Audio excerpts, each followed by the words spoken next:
misy tsony miatsy ny tomaiany olona eran-tany mifankatsiaka zany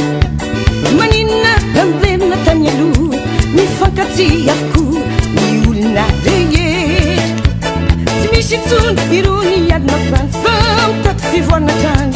ho an'ny fahavany fa izany no ataotsika dia ho sambatra mifampitantana sitsika ho amin'ny fafana fa izany no ataotsika dia ho sambatra mifampitantana sitsika ho amin'ny fafana fa izany no ataotsika dia ho sambatra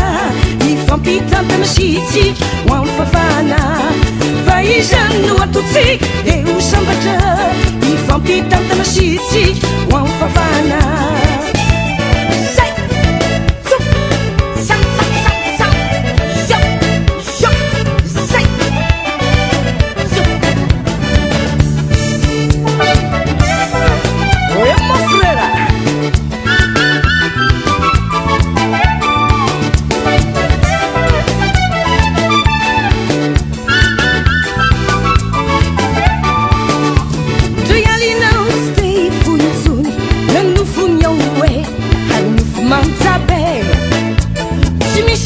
miatsy ny tomaiany olona eran-tany da mifankatsiako zany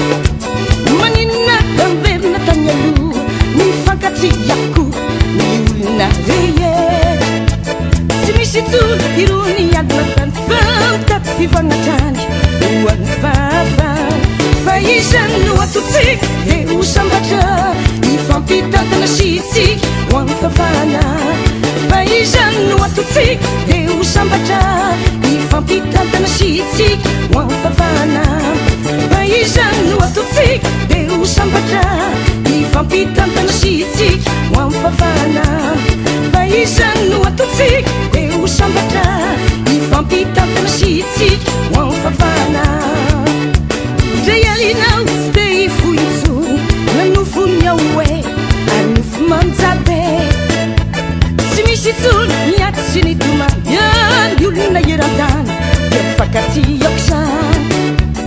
maninona amverina tany aloha mifankatsy avokoa ny olona rehetra tsy misy tsony irony ady mafany fa mitaky fivoarana trany ho an'ny fahafany fa izany no ataotsika dia ho sambatra mifampitantana sitsika ho amin'ny fafana fa izany no ataotsika dia ho sambatra mifampitantana sitsika ho amin'ny fafana fa izany no ataotsika dia ho sambatra mifampitantana sitsika ho amin'ny fafana fa izany no ataotsika dia ho sambatra mifampitantana sitsika ho amin'ny fafana fa izany no ataotsika dia ho sambatra mifampitantana sitsika ho amin'ny fafana fa izany no ataotsika dia ho sambatra mifampitantana